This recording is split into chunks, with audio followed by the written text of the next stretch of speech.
परमेश्वर की हज़ूरी विच बैठे सारे भैन भरावां नूं प्यार भरी जय मसीह दी। अज शाम के समय में आपां परमेश्वर की हज़ूरी विच इकट्ठे होए हां। आओ अज दे दिन की किरपा दे लई परमेश्वर जी का धन्नवाद करते हुए प्रार्थना करिए।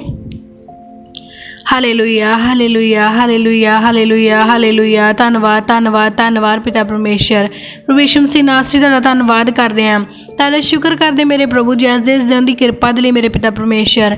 दिन भर तुसीं सानूं संभाल के रखिया मेरे प्रभु जी। साडी आउण जाण विच साडी मदद ते सहायता कीती, तुहाडा धन्नवाद करते हैं। प्रभु तुहाडे पवित्र स्वर्गदूतां ने साडी राखी कीते मेरे पिता परमेश्वर। साडे रास्ते नूं सीधा कीता मेरे प्रभु जी। सारियां उलझनां परेशानियां मुश्किलां बीमारियां तो सानूं बचा के रखिया, तुहाडा धन्नवाद करते हैं। प्रभु जी असीं शाम के समय में तुहाडी हज़ूरी विच इकट्ठे हुंदे मेरे पिता। तुहाडे पाक वचन नूं पढ़न और सुनन लई जा रहे मेरे प्रभु जी। साडी मदद करना मेरे पिता कि दिता होया उसका एक खास वचन साडे हिरदियां दे अंदर जमा हो जाए और साडे लई आशीष ते बरकत दा कारण बने। और कोई भी शैतान दी शक्ति इस सुंदर समय नूं साडे कोलों चुरा ना पावे। असीं ये मंगदे हां साडे प्रभु यीशु मसीह जी दे नाम विच, आमीन। अज आपां परमेश्वर दे वचन च जाणांगे। रोमिया 13 ਉਹਦੀ 11 और 12 नंबर आयत नूं। अरे तुसीं समय नूं पहचान लवो, क्योंकि हुण तुहाडे नींद तो जागण दी घड़ी आ पहुंची है। क्यों जो जिस वेले असीं विश्वास कीता सी उस समय दे विचार नाल हुण साडी मुक्ति नेड़े है। रात बहुत बीत गई अते दिन चढ़न वाला है, इसलिए हनेरे दे काम छड्ड दईए अते चानण दी संजो पहन लईए। हालेलुया। परमेश्वर का वचन सानू की दसदा, प्रभु का वचन सानू दसदा है कि सानू हनेरे दे काम छड्डने चाहिए आ अते चानण दी संजो पहननी चाहिए। क्यों कहंदा, क्योंकि असीं पहचान लिया आ उस समय नूं कि हुण वो समा आ चुका जदों सानू नींद तो जागना पएगा। जिवें असीं रात नूं हर एक भैन भाई सौने आ और सवेर का समा सानू दस दिंदा भी हुण साडे नींद तो जागण का समा आ गया, हुण सवेर हो गई आ, हुण सानू उठना पएगा ते हुण सानू अपने कम्मां कारां लई फिर तो निकलना पएगा। उस तरह ही कहंदा हुण जो समा आया आ, जो संसार दे माहौल चाल चल रही आ, उस तो सानू ये पता लग रहा भी साडे आत्मा नूं भी जगान की लोड़ पै गई है, क्योंकि असी अपने आत्मा नूं आराम की नींद सवा दिता। असी अपने आत्मा नूं कहा कि तू सौ अते साडा शरीर जागेगा अते असी संसारिक धन कमा लीए, संसारिक विच असी महिमा आदर लै लईए, संसारिक चीज़ों नूं प्राप्त कर लईए ते आत्मा नूं सवाई रखिया ते आत्मा दे ना वस्त्र लए, ना आत्मा विच मेहनत कीती, ना आत्मा नूं चंगे काम करन दित्ते, ना आत्मा दे लई धन इकट्ठा कीता। आत्मा हजे भी साडा कंगाल है। तो जो साडा शरीर थक जाता असी सौने आ ते फिर उठते हैं तो फिर संसारिक धन कमाउण लग जाने। हुण असी अपनी आत्मा नूं पूरे तरीके नाल सवा दिता भी हजे तेरी कोई लोड़ नहीं, हजे तेनू मेहनत करने की लोड़ नहीं आ, तो संसारिक धन बहुता कमा लिया। हुण समा आ पहुंचा आ आत्मिक धन कमाउण दे लई, आत्मा नूं अमीर करन दे लई। आत्मा बीमार पिया आ, अज तक असी अपने शरीरक बीमारियां दे इलाज करा लए, शरीरक कमजोरियां नूं दूर कर लिया, हुण साडे आत्मा दे रोगां नूं ठीक करन दा समा आया आ। पहलां असी अपने शरीर दे विच ताकतवर हो गए, हुण साडी आत्मा नूं ताकतवर करन दा समा आया आ। पहलां असी हमेशा ही इस गल दा ध्यान रखदे सी भी किते साडा धन थुड़ ना जावे, हुण सानू अपने आत्मा नूं अमीर करन दा समा आया आ। और वो की समा है, क्योंकि परमेश्वर कहना तुसी नहीं जानते कि वो अंत का समा कदों आ जाए, क्योंकि कहता वो समा बहुत नेड़े आ। हालेलुया। अज दे वचन का टाइटल सी कि समा बहुत नेड़े आ। किहड़ा समा? कष्ट का समा सी जिहड़ा वो परमेश्वर कहता सी भी जदों आएगा उहदियां तुसी निशानियां वेखोगे भी हुण कष्ट का समा आउण वाला आ। तो परमेश्वर के हिसाब के नाल जे असी देखिए तो बहुत सारिया निशानियां असी अपने संसार च वेख रहे हैं भी कौमां तुहाडे उत्ते चढ़ाई करनगियां, तो बहुत सारे लोग अज साडे नाल वैर करदे आ। मणिपुर का पिछले दिनों में जो हाल सी उस हिसाब तो असी समझ सकते भी हाँ सचमुच कौमां साडे ते चढ़ाई करना शुरू कर गईयां आ और दिन प्रति दिन नवे ही विरोधी खड़े हो जाते हैं। उतों भी सानू पता भी कौमां चढ़ाई करन लग गईयां आ। बहुत सारे पास्टर्स नूं सताया गया, दुखी किया गया, बहुत सारे विश्वासियों के घरां नूं तोड़िया गया, अग्गां लाईयां गईयां। तो इस तो असी जानते हैं कि सचमुच समा नेड़े आ अते वो घड़ी आ पहुंची आ जदों हुण सानू जागण दी लोड़ आ। ਜਦੋਂ ਸਾਨੂੰ ਪਤਾ ਸੀ ਕਿ ਹੁਣ ਵਿਆਹ ਸ਼ਾਦੀ ਨੇੜੇ ਤੇ ਅਸੀਂ ਪੈਸੇ ਜਮ੍ਹਾਂ ਕਰਨ ਲੱਗ ਗਏ, ਕਿਉਂਕਿ ਸਾਨੂੰ ਪਤਾ ਵੀ ਅਸੀਂ ਕੱਪੜੇ ਵੀ ਲੈਣੇ ਤੇ ਵਿਆਹ ਸ਼ਾਦੀ 'ਚ ਸਾਡਾ ਖਰਚਾ ਆਉਣਾ ਆ। ਉਸੇ ਤਰ੍ਹਾਂ ਹੁਣ ਸਾਨੂੰ ਇਹ ਵੀ ਪਤਾ ਵੀ ਹੁਣ ਉਹ ਸਮਾਂ ਨੇੜੇ ਆ ਪਹੁੰਚਿਆ, ਕਸ਼ਟ ਦਾ ਵੇਲਾ, ਅਤੇ ਕਸ਼ਟ ਦੇ ਵੇਲੇ ਦੇ ਲਈ ਸਾਡੀ ਆਤਮਾ ਨੂੰ ਤਾਕਤਵਰ ਕਰਨਾ ਪਵੇਗਾ, ਧੰਨਵਾਨ ਕਰਨਾ ਪਵੇਗਾ, ਤੰਦਰੁਸਤ ਕਰਨਾ ਪਵੇਗਾ, ਨੀਂਦ ਤੋਂ ਜਗਾਉਣਾ ਪਵੇਗਾ, ਆਤਮਾ ਨੂੰ ਵਸਤਰ ਪਹਿਨਾਉਣੇ ਪੈਣਗੇ ਤਾਂ ਕਿ ਅਸੀਂ ਨੰਗੇਜ਼ ਦੀ ਸ਼ਰਮ ਦੇ ਵਿੱਚ ਨਾ ਮਰੀਏ। ਆਤਮਾ ਨੂੰ ਪਵਿੱਤਰ ਕਰਕੇ ਫਿਰ ਤੋਂ ਤਗੜਾ ਕਰਨਾ ਪਊਗਾ, ਕਿਉਂਕਿ ਅਸੀਂ ਆਪਣੀ ਆਤਮਾ ਨੂੰ ਹੀ ਦੁਸ਼ਟਾਂ ਦੇ ਨਾਲ ਮਿਲਾਤਾ। ਕਿਉਂਕਿ ਦੁਸ਼ਟ ਆਤਮਾ ਜਿਹੜੇ ਹੁੰਦੇ ਆ ਉਹ ਆਰਾਮ ਕਰਦੇ ਆ ਤੇ ਵਿਹਲੇ ਬਹਿ ਕੇ ਲੋਕਾਂ ਨੂੰ ਸਤਾਉਣਾ ਜਾਣਦੇ ਆ, ਤੇ ਅਸੀਂ ਆਪਣੀ ਆਤਮਾ ਨੂੰ ਆਰਾਮ ਦੇ ਵਿੱਚ ਬਿਠਾ ਦਿੱਤਾ, ਵਿਹਲੇ ਬਹਿਣ ਦੀ ਆਦਤ ਪਾ ਦਿੱਤੀ ਅਤੇ ਸਰੀਰ ਤੋਂ ਮਿਹਨਤ ਕਰਵਾਉਣੀ ਸ਼ੁਰੂ ਕਰ ਦਿੱਤੀ। ਤਾਂ ਹੁਣ ਸਰੀਰਕ ਮਿਹਨਤ ਤਾਂ ਬਹੁਤ ਹੋ ਗਈ, ਹੁਣ ਆਤਮਾ ਦੇ ਵਿੱਚ ਮਿਹਨਤ ਕਰਨ ਦੀ ਜ਼ਰੂਰਤ ਆ। ਕਿਉਂਕਿ ਸਾਨੂੰ ਇੱਥੋਂ ਪਤਾ ਲੱਗਦਾ, ਜਦੋਂ ਅਸੀਂ ਪ੍ਰਾਰਥਨਾ 'ਚ ਬਹਿੰਦੇ ਸਾਨੂੰ ਨੀਂਦ ਆਉਂਦੀ ਆ, ਜਦੋਂ ਅਸੀਂ ਪ੍ਰਾਰਥਨਾ 'ਚ ਬਹਿੰਦੇ ਸਾਨੂੰ ਘਬਰਾ ਪੈਂਦਾ ਆ, ਸਾਡਾ ਦਿਲ ਕਾਲਾ ਪੈਂਦਾ ਆ, ਸਾਨੂੰ ਇਹ ਹੁੰਦਾ ਫਟਾਫਟ ਛੱਡੀਏ ਅਤੇ ਭੱਜੀਏ ਇੱਥੋਂ, ਸਾਨੂੰ ਇਹ ਹੁੰਦਾ ਵੀ ਪ੍ਰਾਰਥਨਾ ਕਰਨੀ ਨਾ ਪਵੇ। ਇੱਥੋਂ ਅਸੀਂ ਜਾਣਦੇ ਹਾਂ ਵੀ ਜਿਹੜਾ ਸਾਡਾ ਸਰੀਰ ਆ ਨਾ, ਉਹ ਨਹੀਂ ਚਾਹੁੰਦਾ ਵੀ ਤੁਹਾਡੀ ਆਤਮਾ ਵੀ ਧੰਨਵਾਨ ਹੋਵੇ। ਜਿੱਦਾਂ ਅਗਰ ਦੋ ਦੋਸਤ ਮਿਲ ਕੇ ਕਿਸੇ ਬਿਜ਼ਨਸ ਨੂੰ ਚਲਾਉਣ ਦੀ ਕੋਸ਼ਿਸ਼ ਕਰ ਰਹੀ ਹੈ, ਫਿਰ ਅਲੱਗ-ਅਲੱਗ ਬਿਜ਼ਨਸ ਸ਼ੁਰੂ ਕੀਤੇ ਹੋਏ ਆ ਦੋ ਦੋਸਤਾਂ ਨੇ, ਤਾਂ ਇੱਕ ਦੋਸਤ ਕਹੇਗਾ ਵੀ ਮੈਂ ਇਹਦੇ ਨਾਲੋਂ ਵੱਧ ਕੇ ਆਪਣਾ ਬਿਜ਼ਨਸ ਚਲਾਵਾਂ, ਮੇਰੇ ਕੋਲੇ ਲੋਕ ਜ਼ਿਆਦਾ ਆਉਣ, ਮੇਰਾ ਪ੍ਰੋਫਿਟ ਹੋਵੇ। ਤਾਂ ਦੂਸਰਾ ਦੋਸਤ ਹੋਏਗਾ ਜਿਹੜਾ ਉਹ ਚਾਹੇਗਾ ਵੀ ਮੇਰਾ ਪ੍ਰੋਫਿਟ ਹੋਵੇ, ਮੈਂ ਇਹਨੂੰ ਹਰਾਉਣਾ ਆ, ਮੈਂ ਇਹਨੂੰ ਜਿੱਤਣ ਨਹੀਂ ਦੇਣਾ। ਉਸੇ ਤਰ੍ਹਾਂ ਸਰੀਰ ਤੇ ਆਤਮਾ ਦੀ ਇੱਕ ਵੱਖਰੀ ਜੰਗ ਲੱਗੀ ਹੋਈ। ਸਰੀਰ ਕਹਿੰਦਾ ਮੈਂ ਜ਼ਿਆਦਾ ਧੰਨਵਾਨ ਹੋਣਾ ਤੇ ਆਤਮਾ ਕਹਿੰਦੀ ਮੈਂ ਜ਼ਿਆਦਾ ਧੰਨਵਾਨ ਹੋਣਾ ਆ। ਹੁਣ ਸਰੀਰ ਧੰਨਵਾਨ ਹੋਏਗਾ ਕਿ ਆਤਮਾ ਧੰਨਵਾਨ ਹੋਏਗਾ, ਇਹ ਸਭ ਕੁਝ ਸਾਡੇ ਲਈ ਆ ਤੇ ਸਾਡੇ ਤੇ ਹੀ ਡਿਪੈਂਡ ਆ। ਸਾਨੂੰ ਚਾਹੀਦਾ ਕਿ ਅਸੀਂ ਆਪਣੇ ਆਤਮਾ ਨੂੰ ਧੰਨਵਾਨ ਕਰੀਏ, ਉਸ ਸਵਰਗ ਰਾਜ ਦੇ ਧਨ ਨੂੰ ਇਕੱਠਿਆਂ ਕਰੀਏ, ਕਿਉਂਕਿ ਕਿਤੇ ਵੇਲਾ ਆ ਨਾ ਪਹੁੰਚੇਗਾ ਤੇ ਇਹ ਨਾ ਹੋਵੇ ਕਿ ਅਸੀਂ ਆਪਣੀ ਤਿਆਰੀ ਨਾ ਕੀਤੀ ਹੋਵੇ। ਕਹਿੰਦਾ ਰਾਤ ਬੀਤ ਗਈ ਆ ਤੇ ਦਿਨ ਚੜ੍ਹਨ ਵਾਲਾ ਆ। ਜਿਸ ਵੇਲੇ ਕਹਿੰਦਾ ਵਿਸ਼ਵਾਸ ਕੀਤਾ ਸੀ, ਉਹ ਜਿਸ ਸਮੇਂ ਦੀ ਵਿਚਾਰ ਕੀਤੀ ਸੀ, ਹੁਣ ਉਹ ਸਮਾਂ ਨੇੜੇ ਆ ਗਿਆ ਆ, ਸਾਡੀ ਮੁਕਤੀ ਨੇੜੇ ਆ ਗਈ ਆ। ਤਾਂ ਸਾਨੂੰ ਚਾਹੀਦਾ ਕਿ ਅਸੀਂ ਆਪਣੀ ਜ਼ਿੰਦਗੀ ਦੇ ਵਿੱਚ ਤਿਆਰੀ ਕਰ ਲਈਏ। ਹੁਣ ਅਸੀਂ ਕਹਾਂਗੇ ਵੀ ਰਾਤ ਨੂੰ ਇਹ ਵਚਨ ਦਿੱਤਾ ਜਾ ਰਿਹਾ ਵੀ ਰਾਤ ਬੀਤ ਚੁੱਕੀ ਤੇ ਦਿਨ ਚੜ੍ਹਨ ਨੂੰ, ਕਿਉਂਕਿ ਇਹ ਰਾਤ ਸਰੀਰ ਦੀ ਰਾਤ ਪੈ ਰਹੀ ਅੱਜ ਸਾਡੇ ਉੱਤੇ, ਸਰੀਰ ਦੀ ਰਾਤ ਪੈ ਰਹੀ ਵੀ ਸਰੀਰ ਸੌਣਾ ਚਾਹੁੰਦਾ ਆ, ਪਰ ਸਾਡੇ ਆਤਮਾ ਦੇ ਜਾਗਣ ਦਾ ਵੇਲਾ ਆ। ਰਾਤ ਦੇ ਵੇਲੇ ਸਾਨੂੰ ਕੋਈ ਚਿੰਤਾ ਨਹੀਂ, ਕੋਈ ਪਰੇਸ਼ਾਨੀ ਨਹੀਂ, ਕਿਸੇ ਤਰ੍ਹਾਂ ਦਾ ਸਾਡਾ ਮਨ ਇੱਧਰ ਉੱਧਰ ਨਹੀਂ ਭਟਕਦਾ ਤੇ ਸ਼ਾਂਤ ਮਨ ਦੇ ਨਾਲ ਅਸੀਂ ਆਪਣੀ ਆਤਮਾ ਦੇ ਨਾਲ ਬੈਠ ਕੇ ਪਰਮੇਸ਼ਰ ਦੇ ਨਾਲ ਗੱਲਾਂ ਕਰ ਸਕਦੇ ਹਾਂ। ਪਰ ਅਸੀਂ ਬਹਿਣਾ ਨਹੀਂ, ਕਿਉਂਕਿ ਦਿਨ ਭਰ ਤਾਂ ਸਾਡੇ ਸਰੀਰ ਨੇ ਮਿਹਨਤ ਕੀਤੀ ਤੇ ਹੁਣ ਸਾਨੂੰ ਸੌਣ ਦੀ ਲੋੜ ਆ। ਪਰ ਹੁਣ ਤੁਹਾਡੇ ਸਰੀਰ ਦੇ ਲਈ ਤਾਂ ਭਾਵੇਂ ਰਾਤ ਆ, ਪਰ ਆਤਮਾ ਦੇ ਲਈ ਰਾਤ ਬੀਤ ਚੁੱਕੀ ਆ, ਹੁਣ ਕੋਈ ਰਾਤ ਨਹੀਂ ਆ। ਆਤਮਾ ਦੇ ਲਈ ਹੁਣ ਦਿਨ ਚੜ੍ਹਿਆ ਆ, ਚਾਨਣ ਵਾਲਾ। ਇਸ ਕਰਕੇ ਜਦੋਂ ਦਿਨ ਚੜ੍ਹੇਗਾ ਅਤੇ ਹਨੇਰੇ ਦੇ ਕੰਮ ਪ੍ਰਗਟ ਹੋ ਜਾਣਗੇ, ਇਸੇ ਕਰਕੇ ਜੇ ਸਾਡੇ ਉੱਤੇ ਹਨੇਰਾ ਹੋਇਆ, ਜੇ ਸਾਡੇ ਆਤਮਾ ਦੇ ਵਸਤਰਾਂ ਦੇ ਉੱਤੇ ਕਾਲੇ ਦੱਬੇ ਹੋਏ, ਤਾਂ ਅਸੀਂ ਚਾਨਣ ਵਿੱਚ ਖੜੇ ਸ਼ਰਮਿੰਦਗੀ ਮਹਿਸੂਸ ਕਰਾਂਗੇ। ਜਦੋਂ ਸਾਨੂੰ ਪਤਾ ਵੀ ਦਿਨ ਚੜ੍ਹਨ ਵਾਲਾ ਅਤੇ ਸਾਡੀਆਂ ਅੱਖਾਂ ਵੀ ਗੰਦੀਆਂ, ਸਾਡਾ ਮੂੰਹ ਵੀ ਗੰਦਾ, ਅਸੀਂ ਸੁਬਾਹ ਉੱਠਣ ਤੋਂ ਸਾਰ ਪਹਿਲਾਂ ਆਪਣੀਆਂ ਅੱਖਾਂ ਸਾਫ਼ ਕਰਦੇ ਹਾਂ ਵੀ ਤਾਂ ਕਿ ਚਾਨਣ ਦੇ ਰਾਤ ਦੇ ਸਮੇਂ ਤਾਂ ਸਰ ਗਿਆ ਸੁੱਤਿਆਂ ਦਾ, ਚਾਨਣ ਵਿੱਚ ਉੱਠ ਕੇ ਜਦੋਂ ਸਾਡਾ ਕੋਈ ਫੇਸ ਦੇਖੇਗਾ ਚੰਗਾ ਨਹੀਂ ਲੱਗੇਗਾ, ਮੂੰਹ ਸਾਫ਼ ਕਰਦੇ, ਬਰਸ਼ ਕਰਦੇ, ਸਮੈਲ ਆਏਗੀ, ਚੰਗਾ ਨਹੀਂ ਲੱਗੇਗਾ।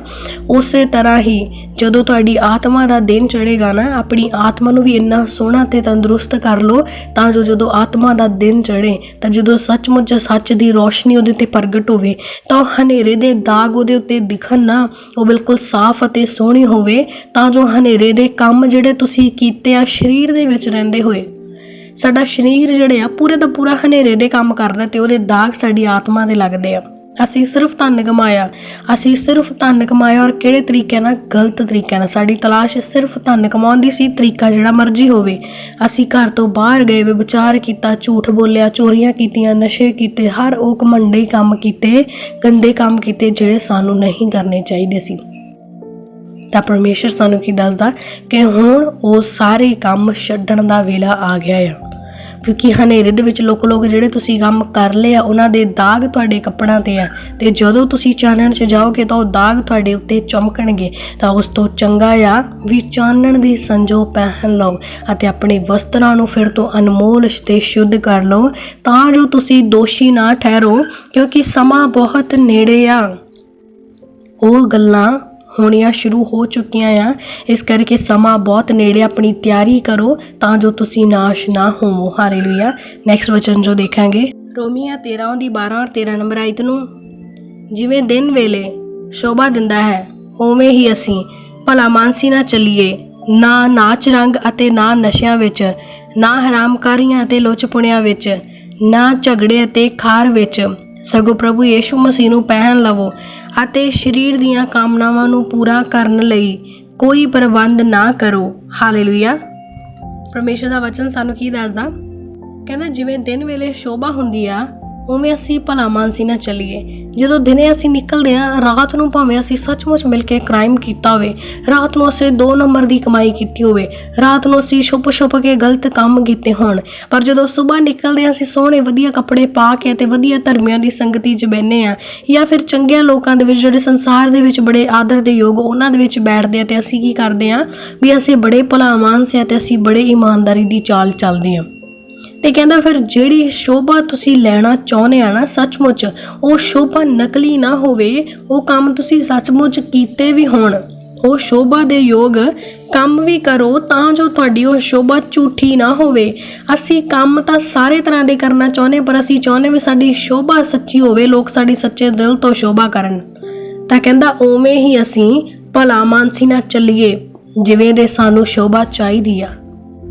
ਭਲਾ ਮਾਨਸੀ ਦੇ ਕੰਮ ਕਰੋ, ਨਾ ਨਾਚ ਰੰਗ, ਨਾ ਨਸ਼ਿਆਂ ਦੇ ਵਿੱਚ, ਨਾ ਹਰਾਮਕਾਰੀਆਂ 'ਚ, ਨਾ ਲੁੱਚ ਪੁਣਿਆਂ 'ਚ, ਨਾ ਝਗੜੇ ਤੇ ਨਾ ਹੀ ਖਾਰ ਦੇ ਵਿੱਚ। ਇਹ ਸਾਰੇ ਕੰਮ ਆ ਜਿਹੜੇ ਸਾਡੇ ਸਰੀਰ ਨੂੰ ਵੀ ਤੇ ਸਾਡੇ ਆਤਮਾ ਨੂੰ ਵੀ ਕਲੰਕਿਤ ਕਰਦੇ ਆ ਤੇ ਜਿਹੜੇ ਸਾਨੂੰ ਸ਼ੋਭਾ ਨਹੀਂ ਦਿਵਾਉਂਦੇ। ਅਸੀਂ ਇਹ ਚੋਰੀ ਕਰ ਲੈਂਦੇ ਆ ਵੀ ਚਲੋ ਲੋਕਾਂ ਦੇ ਸਾਹਮਣੇ ਫਿਰ ਸ਼ੋਭਾ ਆਏਗੀ, ਪਰ ਤੁਹਾਡਾ ਅੰਤਰ ਆਤਮਾ ਜਿਹੜਾ ਆ ਉਹ ਤੁਹਾਡੇ ਅੰਦਰੋਂ ਕੁੜਦਾ ਜ਼ਰੂਰ ਹੋਏਗਾ ਕਿ ਇਹ ਆਪਣੇ ਆਪ 'ਚ ਚੰਗਾ ਬਣ ਰਿਹਾ, ਪਰ ਇਹਦੇ ਸਾਰੇ ਕੰਮ ਜਿਹੜੇ ਉਹ ਪ੍ਰਭੂ ਦੇ ਅੱਗੇ ਤਾਂ ਪ੍ਰਗਟ ਆ ਨਾ। ਇਹ ਲੋਕਾਂ ਤੋਂ ਤਾਂ ਸ਼ੋਭਾ ਲਈ ਜਾ ਰਿਹਾ ਆ, ਪਰ ਪਰਮੇਸ਼ਰ ਅੱਗੇ ਤਾਂ ਇਹਦੀ ਕੋਈ ਸ਼ੋਭਾ ਨਹੀਂ ਨਾ। ਇਹ ਇਨਸਾਨਾਂ ਨੂੰ ਤਾਂ ਬੇਵਕੂਫ ਬਣਾ ਰਿਹਾ ਆ, ਪਰ ਉਹ ਪਰਮੇਸ਼ਰ ਜਿਹਨੇ ਇਹਨੂੰ ਜੰਮਿਆ, ਜਿਹਨੇ ਇਹਨੂੰ ਪਾਲਿਆ, ਜਿਹਨੇ ਇਹਨੂੰ ਸਾਜਿਆ, ਉਸ ਪਰਮੇਸ਼ਰ ਦੇ ਅੱਗੇ ਤਾਂ ਇਹਦੇ ਸਾਰੇ ਕੰਮ ਪ੍ਰਗਟ ਆ ਨਾ। ਉਹਦੇ ਅੱਗੇ ਤਾਂ ਇਹਦੀ ਕੋਈ ਸ਼ੋਭਾ ਨਹੀਂ। ਇਹ ਸਿਰਫ ਤੇ ਸਿਰਫ ਫਰੋਡ ਕਰ ਰਿਹਾ ਤੇ ਇਹ ਗੱਲ ਪਰਮੇਸ਼ਰ ਜਾਣਦਾ ਆ। ਲੋਕਾਂ ਨੇ ਇਹਨੂੰ ਕੁਝ ਨਹੀਂ ਦੇਣਾ, 2 ਦਿਨ ਆਉਣਗੇ, ਹੈਲੋ ਹਾਈ ਤੇ ਵਾਹ ਕਰਕੇ ਚਲੇ ਜਾਣਗੇ, ਪਰ ਉਸ ਪਰਮੇਸ਼ਰ ਦੇ ਅੱਗੇ ਜਿਹਨੇ ਇਹਦਾ ਨਿਆਂ ਕਰਨਾ ਆ, ਉਹਦੇ ਅੱਗੇ ਇਹ ਬਿਲਕੁਲ ਝੂਠਾ ਆ, ਇਹਦੀ ਚਾਲ ਖਰੀ ਨਹੀਂ ਆ।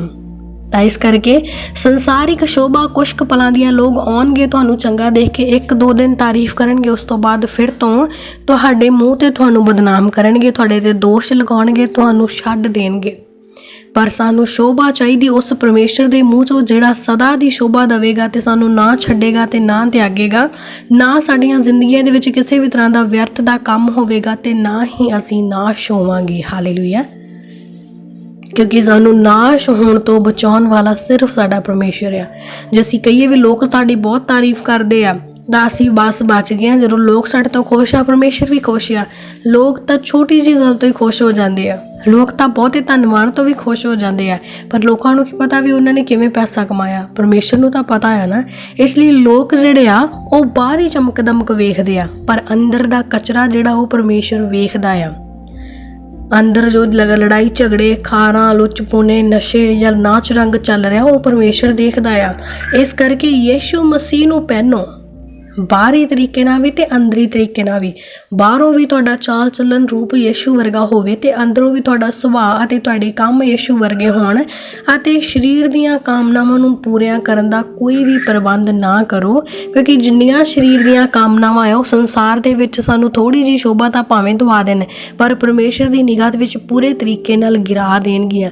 ਅਤੇ ਅਸੀਂ ਉਸ ਸਮੇਂ ਤੋਂ, ਜਿਸ ਸਮੇਂ ਤੋਂ ਅਸੀਂ ਭੱਜਣਾ ਚਾਹੁੰਦੇ, ਬਚਣਾ ਚਾਹੁੰਦੇ ਆ, ਉਸ ਮੁਕਤੀ ਤੋਂ ਜਿੱਥੋਂ ਅਸੀਂ ਨਾਸ਼ ਹੋਣ ਤੋਂ ਬਚਣਾ ਚਾਹੁੰਦੇ, ਅਸੀਂ ਚਾਹੁੰਦੇ ਉਹ ਮੁਕਤੀ ਸਾਨੂੰ ਮਿਲੇ ਤੇ ਅਸੀਂ ਨਾਸ਼ ਨਾ ਹੋਈਏ, ਉਹ ਸਾਡਾ ਮਕਸਦ ਬਿਲਕੁਲ ਖਤਮ ਹੋ ਜਾਏਗਾ, ਅਸੀਂ ਨਾਸ਼ ਹੋ ਜਾਵਾਂਗੇ। ਉਸ ਤੋਂ ਚੰਗਾ ਆ ਕਿ ਅਸੀਂ ਯੀਸ਼ੂ ਮਸੀਹ ਨੂੰ ਪਹਿਨ ਲਈਏ, ਸੰਸਾਰਿਕ ਕਾਮਨਾਵਾਂ ਨੂੰ ਛੁਪਾ ਲਈਏ, ਈਵਨ ਕਿ ਹਮੇਸ਼ਾ ਦੇ ਲਈ ਦਬਾ ਦਈਏ ਕਿ ਉਹ ਸਾਡੇ ਵਿੱਚੋਂ ਕਦੇ ਨਿਕਲਣ ਨਾ, ਤੇ ਹਮੇਸ਼ਾ ਸਾਡੀਆਂ ਆਤਮਿਕ ਕਾਮਨਾਵਾਂ ਤੇ ਆਤਮਿਕ ਕੰਮ ਹੋਣ ਜਿਹਦੇ ਦੁਆਰਾ ਅਸੀਂ ਸਵਰਗ ਰਾਜ ਦੇ ਵਿੱਚ ਦਾਖਲ ਹੋ ਸਕੀਏ। ਹਾਲੇਲੂਇਆ। ਤਾਂ ਆਓ ਇਹਨਾਂ ਵਚਨਾਂ ਦੇ ਦੁਆਰਾ ਪਰਮੇਸ਼ਰ ਦੀ ਹਜ਼ੂਰੀ ਵਿੱਚ ਪ੍ਰਾਰਥਨਾ ਕਰਾਂਗੇ।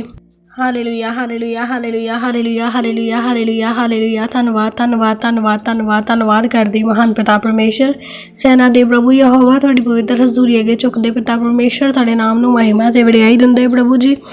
ਅੱਜ ਦੀ ਸ਼ਾਮ ਦੇ ਲਈ ਤੁਹਾਡਾ ਦਿਲ ਤੋਂ ਧੰਨਵਾਦ ਕਰਦੇ ਖੁਦਾਵੰਦ, ਅੱਜ ਦੇ ਦਿਨ ਦੀ ਕਿਰਪਾ ਦੇ ਲਈ ਪਿਤਾ ਪਰਮੇਸ਼ਰ, ਸੱਚਮੁੱਚ ਅੱਜ ਦੇ ਦਿੱਤੇ ਅਨਮੋਲ ਸਾਹਾਂ ਦੇ ਲਈ ਪ੍ਰਭੂ ਜੀ, ਅੱਜ ਦੀ ਜ਼ਿੰਦਗੀ ਦੇ ਲਈ ਖੁਦਾਵੰਦ, ਦਿਨ ਭਰ ਵਿੱਚ ਤੁਸੀਂ ਸਾਨੂੰ ਸੰਭਾਲਿਆ ਪਿਤਾ ਪਰਮੇਸ਼ਰ, ਸਾਨੂੰ ਬਚਾ ਕੇ ਰੱਖਿਆ ਪ੍ਰਭੂ ਜੀ, ਹਰ ਇੱਕ ਖਤਰੇ ਮੁਸੀਬਤ ਦੁਰਘਟਨਾ ਪਰੇਸ਼ਾਨੀ ਔਰ ਬਿਮਾਰੀ ਤੋਂ ਸੰਭਾਲਿਆ ਖੁਦਾਵੰਦ। ਦਿਲ ਤੋਂ ਧੰਨਵਾਦ ਕਰਦੇ ਪਿਤਾ ਪਰਮੇਸ਼ਰ ਇਹਨਾਂ ਸਾਰੇ ਵੱਡੇ ਚੰਗੇ ਅਤੇ ਭਲੇ ਕੰਮਾਂ ਦੇ ਲਈ ਪ੍ਰਭੂ ਜੀ। ਸੱਚਮੁੱਚ ਤੁਸੀਂ ਦਇਆ ਕਰਨ ਵਾਲੇ ਹੋ, ਦਇਆ ਦੇ ਯੋਗ ਹੋ ਪਿਤਾ ਪਰਮੇਸ਼ਰ, ਤੁਸੀਂ ਕਿਰਪਾ ਕਰਨ ਵਾਲੇ ਹੋ, ਕਿਰਪਾ ਦੇ ਯੋਗ ਹੋ ਪ੍ਰਭੂ ਜੀ।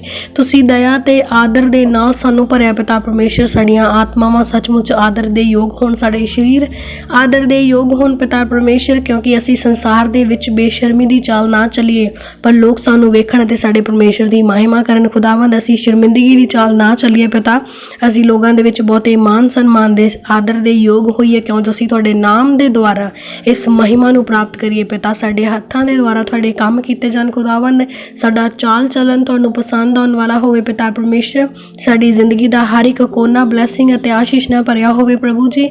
ਅਸੀਂ ਵਿਅਰਥੀ ਚਾਲ ਨਾ ਚੱਲੀਏ, ਕਿਉਂ ਜੋ ਅਸੀਂ ਜਾਣਦੇ ਹਾਂ ਕਿ ਉਹ ਸਮਾਂ ਬਹੁਤ ਨੇੜੇ ਆ, ਬਲਕਿ ਆ ਚੁੱਕਾ ਆ, ਬਹੁਤ ਹੀ ਨੇੜੇ ਉਹ ਸਮਾਂ ਪਿਤਾ ਪਰਮੇਸ਼ਰ, ਔਰ ਅਸੀਂ ਉਸ ਸਮੇਂ ਦੀ ਤਿਆਰੀ ਨਹੀਂ ਕੀਤੀ ਖੁਦਾਵੰਦ। ਸਾਡੀ ਮਦਦ ਕਰੋ ਕਿ ਅਸੀਂ ਉਸ ਸਮੇਂ ਦੀ ਤਿਆਰੀ ਕਰੀਏ ਪਿਤਾ, ਅਸੀਂ ਆਪਣੇ ਆਤਮਾ ਨੂੰ ਤਾਕਤਵਰ ਕਰੀਏ, ਬਿਮਾਰੀਆਂ ਤੋਂ ਰਹਿਤ ਕਰੀਏ, ਕਮਜ਼ੋਰ ਨਾ ਕਰੀਏ ਪ੍ਰਭੂ ਜੀ। ਅਸੀਂ ਆਪਣੇ ਆਤਮਾ ਨੂੰ ਅਮੀਰ ਕਰੀਏ ਤੇ ਸਵਰਗ ਰਾਜ ਦੇ ਧਨ ਨੂੰ ਇਕੱਠਿਆਂ ਕਰੀਏ ਪਿਤਾ ਪਰਮੇਸ਼ਰ, ਕਿਉਂ ਜੋ ਸੱਚਮੁੱਚ ਅਸੀਂ ਵੇਖਿਆ ਕਿ ਹੁਣ ਹਨੇਰੇ ਦੇ ਕੰਮ ਬੀਤ ਚੁੱਕੇ ਆ, ਇਹ ਹਨੇਰੇ ਦੇ ਕੰਮਾਂ ਦਾ ਖਾਤਮਾ ਹੋਣ ਵਾਲਾ ਆ ਅਤੇ ਹੁਣ ਸੱਚੀ ਰੋਸ਼ਨੀ ਪ੍ਰਗਟ ਹੋਵੇਗੀ, ਅਤੇ ਜਿਹਦੇ ਆਤਮਿਕ ਵਸਤਰਾਂ ਤੇ ਦਾਗ ਹੋਣਗੇ ਉਹ ਸ਼ਰਮਿੰਦਗੀ ਨੂੰ ਮਹਿਸੂਸ ਕਰੇਗਾ ਖੁਦਾਵੰਦ। ਜਦ ਸੱਚੀ ਰੋਸ਼ਨੀ ਸਾਡੇ ਤੇ ਪਵੇ ਅਤੇ ਅਸੀਂ ਸ਼ਰਮਿੰਦਗੀ ਨੂੰ ਮਹਿਸੂਸ ਨਾ ਕਰੀਏ, ਸਾਡੇ ਆਤਮਾ ਦੇ ਵਸਤਰ ਨਿਰਮਲ ਅਤੇ ਪਾਕ ਹੋਣ ਪਿਤਾ, ਤਾਂ ਜੋ ਅਸੀਂ ਪਵਿੱਤਰਤਾਈ ਦੇ ਵਿੱਚ ਵਾਧੇ ਚਲੇ ਜਾਈਏ ਤੇ ਯਿਸੂ ਮਸੀਹ ਨੂੰ ਪਹਿਨ ਕੇ ਉਹਦੇ ਕੰਮਾਂ ਨੂੰ ਕਰੀਏ ਖੁਦਾਵੰਦ। ਸੱਚਮੁੱਚ ਖੁਦਾਵੰਦ, ਜਿਵੇਂ ਦਿਨ ਦੇ ਵੇਲੇ ਸ਼ੋਭਾ ਹੁੰਦੀ ਆ, ਅਸੀਂ ਆਪਣੇ ਚਾਨਣ ਦੇ ਵੇਲੇ ਪਿਤਾ ਪਰਮੇਸ਼ਰ ਉਸ ਸ਼ੋਭਾ ਨੂੰ ਪ੍ਰਾਪਤ ਕਰੀਏ। ਅਸੀਂ ਹਨੇਰੇ ਦੇ ਵਿੱਚ ਕੀਤੇ ਹੋਏ ਸਾਰੇ ਕੰਮਾਂ ਤੋਂ ਤੌਬਾ ਕਰਦੇ ਹਾਂ ਖੁਦਾਵੰਦ, ਜੋ ਵੀ ਸਾਡੇ ਤੋਂ ਹਨੇਰੇ ਦੇ ਵਿੱਚ ਸੰਸਾਰ ਦੇ ਵਿੱਚ ਲੋਕਾਂ ਤੋਂ ਛੁਪਾ ਕੇ ਪਾਪ ਹੋਏ ਨੇ ਪਿਤਾ ਪਰਮੇਸ਼ਰ, ਅਸੀਂ ਬਦੀਆਂ ਕੀਤੀਆਂ, ਅਸੀਂ ਗੁਨਾਹ ਕੀਤੇ, ਅਸੀਂ ਸਜ਼ਾ ਦੇ ਯੋਗ ਹਾਂ ਪਿਤਾ। ਸੱਚਮੁੱਚ ਪਿਤਾ ਪਰਮੇਸ਼ਰ, ਪਰ ਅਸੀਂ ਵਿਸ਼ਵਾਸ ਕਰਦੇ ਹਾਂ, ਤੁਸੀਂ ਵਚਨ ਦੇ ਵਿੱਚ ਕਿਹਾ ਕਿ ਮੈਂ ਤੁਹਾਨੂੰ ਮਾਫ ਕਰਾਂਗਾ, ਮੈਂ ਤੁਹਾਨੂੰ ਧੋ ਕੇ ਸ਼ੁੱਧ ਕਰਾਂਗਾ, ਤੁਹਾਡੇ ਵਸਤਰ ਚਾਹੇ ਸੂਹੇ ਲਾਲ ਰੰਗ ਦੇ ਵੀ ਕਿਉਂ ਨਾ ਹੋਣ, ਮੈਂ ਉਹਨਾਂ ਨੂੰ ਫਿਰ ਤੋਂ ਸਫੇਦ ਕਰਾਂਗਾ ਖੁਦਾਵੰਦ। ਤੁਸੀਂ ਅੱਜ ਸਾਡੇ ਆਤਮਿਕ ਵਸਤਰਾਂ ਨੂੰ ਸ਼ੁੱਧ ਪਵਿੱਤਰ ਕਰੋ, ਸਾਡੇ ਤੇ ਦਇਆ ਕਰੋ ਪਿਤਾ ਪਰਮੇਸ਼ਰ, ਸਾਨੂੰ ਪਾਕ ਕਰੋ ਪ੍ਰਭੂ ਜੀ, ਤਾਂ ਜੋ ਅਸੀਂ ਆਤਮਾ ਦੇ ਪਵਿੱਤਰ ਵਸਤਰ ਪਾਈਏ ਅਤੇ ਹਰ ਤਰ੍ਹਾਂ ਦੀ ਬੇਈਮਾਨੀ ਤੋਂ ਬਚੇ ਰਹੀਏ ਪਿਤਾ ਪਰਮੇਸ਼ਰ। ਅਸੀਂ ਸੰਸਾਰਿਕ ਚਾਲ ਨਾ ਚੱਲੀਏ, ਅਸੀਂ ਨਾਚ ਰੰਗ ਨਸ਼ਿਆਂ ਤੋਂ, ਹਰਾਮਕਾਰੀਆਂ, ਲੁੱਚ ਪੁਣਿਆਂ ਤੋਂ, ਲੜਾਈ ਝਗੜੇ ਅਤੇ ਵਿਅਰਥ ਦੀਆਂ ਖਾਰਾਂ ਤੋਂ ਅਸੀਂ ਆਜ਼ਾਦ ਹੋਈਏ। ਅਸੀਂ ਆਪਣੇ ਮਨਾਂ ਦੇ ਵਿੱਚ ਕਿਸੇ ਤਰ੍ਹਾਂ ਦਾ ਵੈਰ ਵਿਰੋਧ ਨਾ ਰੱਖੀਏ, ਅਸੀਂ ਹਰ ਇੱਕ ਭੈਣ ਭਾਈ ਦੇ ਵਿੱਚ ਪਰਮੇਸ਼ਰ ਦੇ ਆਤਮਾ ਨੂੰ ਵੇਖਦਿਆਂ ਹੋਏ ਉਹਦੀ ਮਦਦ ਕਰੀਏ, ਜ਼ਰੂਰਤਮੰਦਾਂ ਦੀ ਸਹਾਇਤਾ ਲਈ ਖੜੇ ਹੋਈਏ ਪਿਤਾ ਪਰਮੇਸ਼ਰ। ਦਇਆ ਕਰਨ ਵਾਲਿਆਂ ਦੇ ਉੱਤੇ ਦਇਆ ਕਰੀਏ ਪ੍ਰਭੂ ਜੀ, ਦੁਖੀਆਂ ਦੀ ਸਹਾਇਤਾ ਕਰੀਏ, ਭੁੱਖਿਆਂ ਨੂੰ ਭੋਜਨ ਦੇਈਏ ਅਤੇ ਯਿਸੂ ਦੇ ਰਾਹ ਦੇ ਉੱਤੇ ਚੱਲੀਏ। ਸੱਚਮੁੱਚ ਇਸ ਸੰਸਾਰ ਵਿੱਚ ਆਇਆ ਇਸ ਪ੍ਰਾਰਥਨਾ ਨੂੰ ਸੁਣ ਰਿਹਾ ਹਰ ਇੱਕ ਭੈਣ ਭਾਈ ਯਿਸੂ ਮਸੀਹ ਨੂੰ ਪਹਿਨ ਲਵੇ ਪਿਤਾ ਪਰਮੇਸ਼ਰ। ਇਹ ਸਭ ਦੇ ਸਭ ਯਿਸੂ ਦੇ ਰਾਹਾਂ ਦੇ ਉੱਤੇ ਚੱਲਣ, ਯਿਸੂ ਨੂੰ ਪ੍ਰਾਪਤ ਕਰਨ ਅਤੇ ਯਿਸੂ ਦੀ ਦਇਆ ਦੇ ਵਿੱਚ ਵਾਧੇ ਚਲੇ ਜਾਣ ਖੁਦਾਵੰਦ। ਇਹਨਾਂ ਦੇ ਸਰੀਰ ਦੀਆਂ ਕਾਮਨਾਵਾਂ ਨੂੰ ਅੱਜ ਯਿਸੂ ਨਾਮ ਦੇ ਵਿੱਚ ਨਾਸ਼ ਕਰਦੇ ਹਾਂ ਪਿਤਾ ਪਰਮੇਸ਼ਰ। ਅੱਜ ਤੋਂ ਇੱਕ ਵੀ ਸੰਸਾਰਿਕ ਅਤੇ ਸਰੀਰਕ ਚਾਲ ਨਾ ਚੱਲਣ, ਪਰ ਇਹ ਆਤਮਾ ਦੇ ਵਿੱਚ ਵਾਧੇ ਚਲੇ ਜਾਣ। ਇਹਨਾਂ ਦੇ ਆਤਮਿਕ ਦਾਨਾਂ ਵਰਦਾਨਾਂ ਨੂੰ ਸਵਰਗ ਰਾਜ ਦੇ ਵਿੱਚ ਰਿਲੀਜ਼ ਕਰਦੇ ਪਿਤਾ ਪਰਮੇਸ਼ਰ। ਇਸ ਪ੍ਰਾਰਥਨਾ ਨੂੰ ਤੁਹਾਡੇ ਸਾਮਰਥੀ ਨਾਮ ਦੇ ਵਿੱਚ ਮੰਗਦੇ ਹਾਂ, ਆਮੀਨ ਆਮੀਨ ਆਮੀਨ।